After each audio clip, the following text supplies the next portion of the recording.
30 বছৰ কাম কৰাৰ পিছত চৰকাৰে আমাক টিউটৰ হিচাপে শিক্ষকৰ পৰা অৱনমিত কৰি টিউটৰ হিচাপে নিযুক্তি দিলে। তেতিয়াই আমি চৰকাৰক বাৰে বাৰে অনুৰোধ কৰিছিলোঁ যে আমি টিউটৰ নালাগে, কিন্তু মাননীয় শিক্ষামন্ত্ৰী তেতিয়াৰ আজিৰ মুখ্যমন্ত্ৰী মহোদয়ে আমাক বাৰে বাৰে কৈছিল যে আপোনালোকে এবাৰ ট্ৰেকত সোমাই লওক, লগে লগে আপোনালোকক এটা পৰ্টেল খুলি দিম, সেই পৰ্টেলত আপোনালোকে নাম সোমোৱাৰ লগে লগে আপোনালোক শিক্ষক হৈ পৰিব। কিন্তু আজি 3 বছৰ অতিক্ৰম কৰাৰ পিছতো আজিলৈকে কোনো পৰ্টেল তেওঁলোকে খোলা নাই, আজিলৈকে কাৰো চাকৰি ৰেগুলাৰ হোৱা নাই। আনকি লগে লগে কৈছিল যে 2 বছৰ পিছত আপোনালোকৰ দৰমহা অলপ বাঢ়িব, ইয়াৰ পিছত আপোনালোকে টেট পাছ কৰিলে বা অন্যান্য কোৱালিফিকেশ্যন হোৱাৰ পিছত আপোনালোকক ৰেগুলাৰ কৰা হ'ব। কিন্তু 2 বছৰ গৈ 3 বছৰ অতিক্ৰম কৰি আছে, ডিচেম্বৰ গ'লে 3 বছৰ যাব, কিন্তু আজিলৈকে 1 টকাও হোৱা নাই।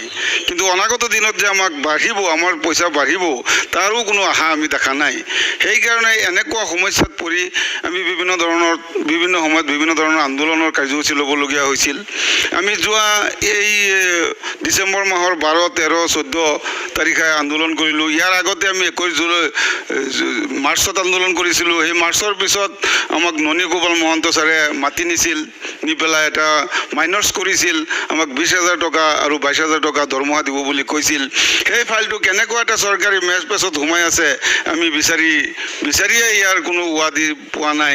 ইয়াৰ পিছত আমাক এই 3 দিন আন্দোলন কৰিলোঁ। প্ৰথম দিনাখন আমাৰ এজন SP গৈছিল, DSP গৈছিল। দ্বিতীয় দিনাখন শিক্ষা বিভাগৰ উপ সঞ্চালক মহোদয় গৈছিল। তৃতীয় দিনাখন জইণ্ট ছেক্ৰেটাৰীজন গৈছিল। আমি মেমৰেণ্ডামখিনি ডাইৰেক্ট মুখ্যমন্ত্ৰীক দিছিলোঁ। সেই মুখ্যমন্ত্ৰীয়ে লগে লগে পাব লাগিছিল, সেইদিনাখনেই পাব লাগিছিল। আজি চাওক, আজি ৰাতিপুৱাৰ পৰা গোটেই দিন আমি ঘূৰিলোঁ আমাৰ সেই মেমৰেণ্ডামৰ পিছে, কিন্তু এতিয়ালৈকে সেই 12 তাৰিখৰ আন্দোলনৰ মেমৰেণ্ডামখন এতিয়ালৈকে মুখ্যমন্ত্ৰীৰ টেবুলত গৈয়ে পোৱা নাই। এইটো টেবুল ঘূৰিয়ে আছে। আমি লাষ্টত গৈ পেলাই এজন কেৰাণীৰ হাততহে পালোঁ যে এই ফাইলটো এখেতে কেৰাণীক দিছে পুট আপ কৰিবৰ কাৰণে, কিন্তু মুখ্যমন্ত্ৰী টেবুলত আজিলৈকে গৈয়ে পোৱা নাই। আজি 1 সপ্তাহ অতিক্ৰম কৰিলে, 10 দিন প্ৰায় অতিক্ৰম কৰিলে। সেইকাৰণে ইমান সমস্যাৰ পিছতো চৰকাৰক আমি বাৰে বাৰে অনুৰোধ জনাম, আমাক যিটো অৱনমিত কৰিছে অন্ততঃ আমাক শিক্ষকৰ মৰ্যাদাটো প্ৰদান কৰক। আমি শিক্ষক হিচাপে যাতে হাতে বজাৰে গৈ পেলাই আমি শিক্ষক হিচাপে পৰিচয় দিব পাৰোঁ, সেই শিক্ষক হিচাপে আমাক মৰ্যাদাটো দিয়ক। আৰু আমাৰ যিখিনি দৰমহা অন্ততঃ আমাৰ উপদেষ্টা মহোদয়ে যিটো কৰিছিল 20,000 22,000, সেইখিনি 2 দিনৰ ভিতৰতে এটা ঘোষণা কৰি আমাক মোকলাই কৰি দিয়ক। চৰকাৰে ইচ্ছা কৰিলে কোনটো নোৱাৰে। চৰকাৰে যদি আজি কেবিনেট ডিচিশ্যন লয় লগে লগে হৈ যাব। প্ৰত্যেক সপ্তাহতে কেবিনেট লৈ আছে, কিন্তু আমাৰ ফালেহে নাচায়।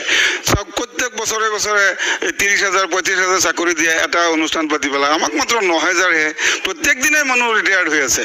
প্ৰত্যেক মাহতে আমাৰ মানুহ কোনোবা এজন মৰি আছে, কোনোবা ৰিটায়াৰ্ড হৈ আছে। এনেকৈ গৈ আমি যিটো লক্ষ্য কৰিছোঁ 30ৰ ভিতৰত আমাক সকলোৱে ৰিটায়াৰ্ড হৈ যাব। মেক্সিমাম মানে প্ৰায় 90% 30ৰ ভিতৰত আমাৰ ৰিটায়াৰ্ড হ'ব। সেইকাৰণে এই যোৱা সময়খিনিক চৰকাৰে যাতে আমাৰ ফালে অলপ সদয় হৈ আমাক কিবা এটা কৰক, আৰু ৰিটায়াৰ্ড হোৱাখিনিকো যাতে 10 লাখ টকা যিটো মুখ্যমন্ত্ৰী মহোদয়ে ঘোষণা কৰিছিল তাৰ এটা